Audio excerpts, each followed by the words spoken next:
Hey YouTube, it's Cutt here, and we're bringing you another one. Oh, okay, I have headsets, and I can barely hear myself, so that's not going to work. Next time I have to put my audio inside, wait a minute, inside the headphones. Okay, I'm new to this, so I'm just going to do this because I can barely hear myself think. Yeah, so I'm live. We are about to do a movie review on Guardians of the Galaxy 3. Let me tell you how this movie shocked me. Like, I knew I was going to see because I was like, I did the movie trailer review, so we got to do a movie breakdown review. So I'm like, well, that means I got to go and see the movie. But I was like, I don't know what to expect. I like Guardians of the Galaxy. I like the first one, I like the second one, but I don't really know what to expect. This was like, oh, so y'all going in. Like, y'all are going all the way in. Really, really good. We're about to break it all the way down. Do not worry. This is a non-spoiler review. There will be no spoilers. So, I like surprises. I like to be surprised. When I want to see a movie, I try my best not to, look into what's going on. There's only one movie that I have been looking into, and it's by accident, and that's Wicked. But it's just because the stuff just keeps popping up. But I really try to avoid because I like to be surprised. I like to see what they design. And I want you to feel that same thing. So, no spoilers. I hope you guys can hear me. I did do a test with my mic. Okay, I just checked over here, so you might have heard it there. And if you have not already, don't forget to like, subscribe, push that notification button because we're going to keep bringing this stuff to you. So, as you know, I like to go over the vibes, right? What was the vibes of this movie? So it's giving me a little bit of Ant-Man. I didn't see the third one, but just Ant-Man in general. It's giving me Spy Kids, and it's giving me Shark Boy and Lava Girl. Not in a bad way. Now, I know those examples are not good examples to say not in a bad way, but not in a bad way. Like, it really is giving this, fun, playful family, but not, because there's some really traumatizing stuff in this movie that I'm not going to spoil. But just be ready to be like, ooh, a little cringy. There's some cringe moments in there. So just be aware of that. Okay? Should you see this? Oh, wait, let me get my images ready. Should you see this in the movie theater? Yes. Yes. Yes, yes. I didn't see it in IMAX. It was a good screen. It wasn't like, it was AMC movie theater, but I should have saw it in IMAX. I should have saw it on a big screen because it's like, to see space that big and these funny characters. You want to see this in the movie theater, and it's going to go really well on streaming because I will be watching this once it hits streaming. That's not even a question. Okay. Now, do you need to watch the previous movies like Endgame? So yes and no. If you never saw any Guardians of the Galaxy movies, you would still enjoy this and you wouldn't be super lost, like, what's going on? Why is this? Why is this? And they did a thing that I love that shows or movies will do. They literally had a scene on an elevator. I'm not going to tell you too much about what's going on in the scene, but the point is, while they're literally on an elevator in the movie, they had a little breakdown on why Gamora is not the same Gamora if you saw Endgame and all that jazz. So if you didn't see Endgame, you get a little bit of a sneak peek. So that was pretty cool. And I love stuff like that. I think it's kind of funny because I love when a character is explaining to another character something that really the audience needs to know. So they're explaining it for us. Some people hate that, but I think it's funny, and they did it so clever here. So if you never seen any of the movies, you get a little bit of an explanation midway through on why Gamora is Gamora, but everything else is pretty self-explanatory and new for the story. Okay? So the director is James Gunn. Now, y'all know I'm not good at names, but I think I did okay with this one. Maybe because I know their names a little bit better. But James Gunn, he did all the Guardians of the Galaxy movies. He did some other stuff. I heard he left and went to DC to do Superman, I think. Let's see how that goes. But this movie was phenomenal. It really brought it back to that old school Marvel. Like, because some of these later movies, I think once they went to streaming and had to make so much content, I really got to get it where it's in here because it's so muted. When they went to streaming and had to make a lot of content, I feel like just Marvel in general was just kind of throwing stuff out. But to be able to see a movie that felt like Endgame in a sense of, you know, the story, the cinematography, the lighting, the graphics, all that stuff was just so top tier. I'm like, finally. So he did a really fantastic job. Now let's talk about some of the characters. So this whole movie is basically about Rocket. Like I said, this is a non-spoiler review. So I'm trying not to really like give too much away. But basically he's like the core story. You don't get that same funny that you usually would get from him, but it was great to get more of a background of who and why he is the way he is. Okay? I'm gonna leave it at that. All right. Chris Pratt, you know, he's one of those people where you're like, people want to hate on him, and then you're like, but this is why he's the way he is, because he's phenomenal. Like, he really fits this character so nicely. He's so charismatic and very like quirky and charming. Like, he's such a good fit for this role. Like, and everybody wanted to hate on him with Mario, yet everyone loved the Mario movie. And, you know, we're not even gonna go there. He did a good job. He was not my favorite character. Like, a lot of times he's like one of the favorites because of his personality, but there's some others that just literally took it to the next notch where you're like, well, you ain't my favorite no more. And this is my favorite.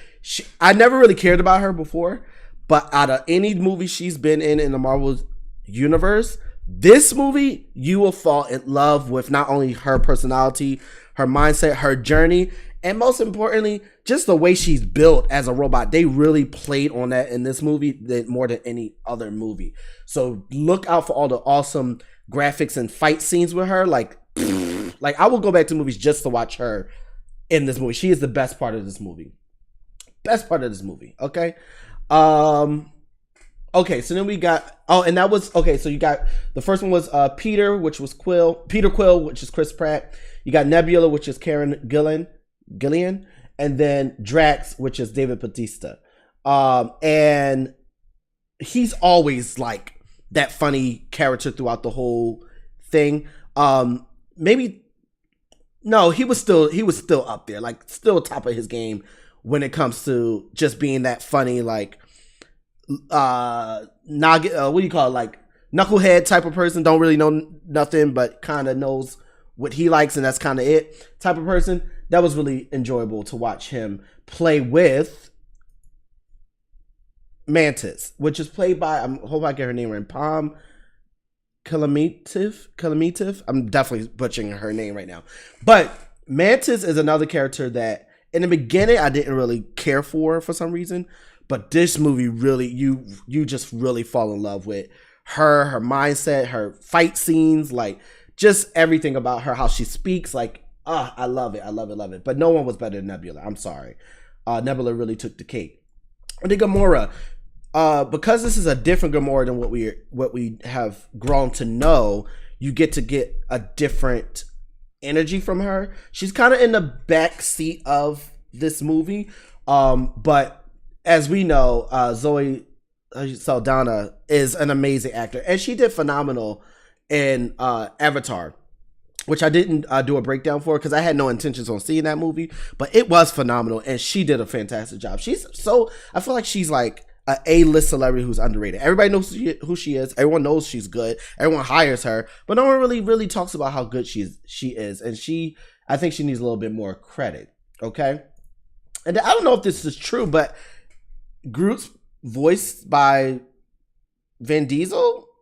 That's what it said. And I was like, really? That's okay. Anybody can say I am Groot. His design in this movie is the best in my opinion so far. I just like how bulky he is. I like how, what do you call it? Like the journey of his different bodies through the movies. This is my favorite one. He has this like bulky build. They really played with how his body can be used as a weapon in this movie more than any of the other movies before. So that was really great to see. And then let's talk about the villain. So the high evolutionary. Oh, I'm not going to get this name right of the actor. Iwuji. That's his last name, I think. I don't know. I definitely am butchering it. He was definitely phenomenal because you really hate him in this movie. Like his act. That's how you know someone did good if you hate them. Okay, if you're kind of like, ugh, he's a monster. He's a monster. He doesn't care. I'm not gonna tell you what his agenda is and what he's trying to do because that's pretty much the whole movie and that's a lot of surprises. But he is a monster. Let's just leave it at that. But this guy, he really did really well. Who you think the villain is in the beginning is answered very quickly that it's not them. And then this is the villain, but everyone knows it, so it's not like a spoiler. But yes. So the question is, what is the message? I like to do this for every movie breakdown. Like, what is the overall message? I kind of have two here. One is know thyself. Like, this was the characters truly understanding their worth, who they are, what they want to be, what they don't want to be. And then a caveat message to that would be accept people as they are, right? So sometimes you want someone to be something or be more than they are. You have to accept them as they are, what they are, whether you like it or not, whether you want to continue to be friendships with that person or not, or be a part of a relationship with that person or not. You have to accept people where they are and as they are. And I think that was like the overall core of this movie. Overall core of this movie. The cinematography, y'all. I was shocked because I'm like, please don't be mediocre. Because when I saw Doctor Strange 2, although it was pretty entertaining to watch, it was kind of like, did y'all even try to make it look real? Like, what's going on here? There were some moments of just like, but in this movie, they really put their foot in there. No, you said the name right. Okay, good, because you know I'm bad with names. Hey, Robert. But it was really, really good. Like I said, this is no spoiler review, so don't worry. The cinematography was really great. You really felt like they were where they said they were, right? In any location they were. And let's talk about a little bit of the world design. Let's talk about some of the locations. So, the Nowhere, which is the dead god skull, that has a whole civilization there. That was like a core home for the whole movie. Like that was home. Which was a cool attribute to bring. And I'm sure this has some connection. And well, I remember they went there in the second movie, but I don't know if there was any storytelling with this in regards to the Thor movie, because I didn't see it. So I definitely got to check it out. Because it wasn't he part of Galaxy, and then I guess he left. So I don't know if they talked about that at all in that movie. Anyway, no, so that's Nowhere, which looked really great. I wish I had better pictures, but the movie just came out, so finding pictures for some of the stuff was really difficult. This is another scene where I really had to find.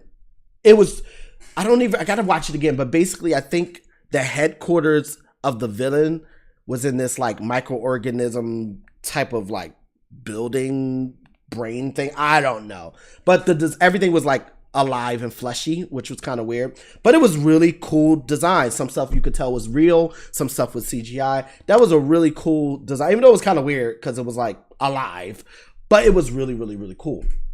And then not shown as much in this movie that I feel is shown in the other two movies, but just space in general, like the way they design space, the way they do the galaxy, it looks really, really good. I don't think they explored it as strongly in this movie as they did in previous movies, but it did look good when they did show it. Okay, so costume design. What in the Teletubbies is going on?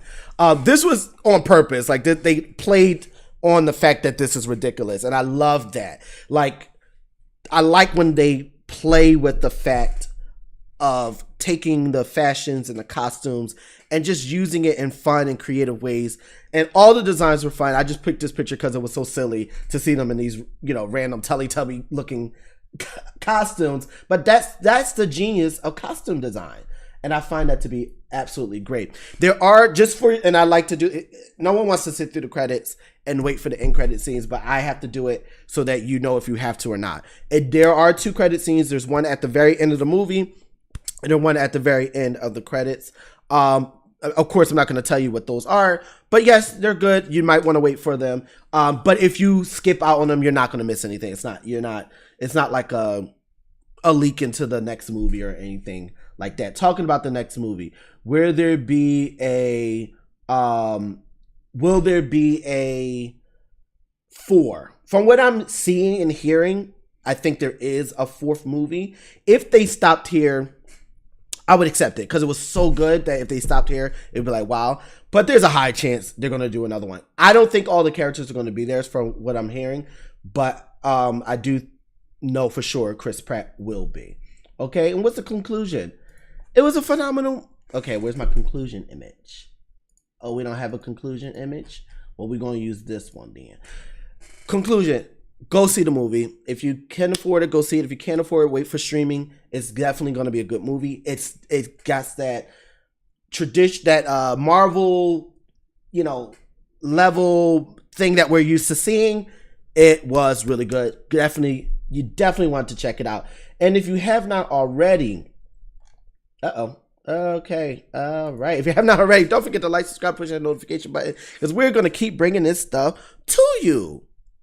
And that's it. All right, you guys. That's all I got.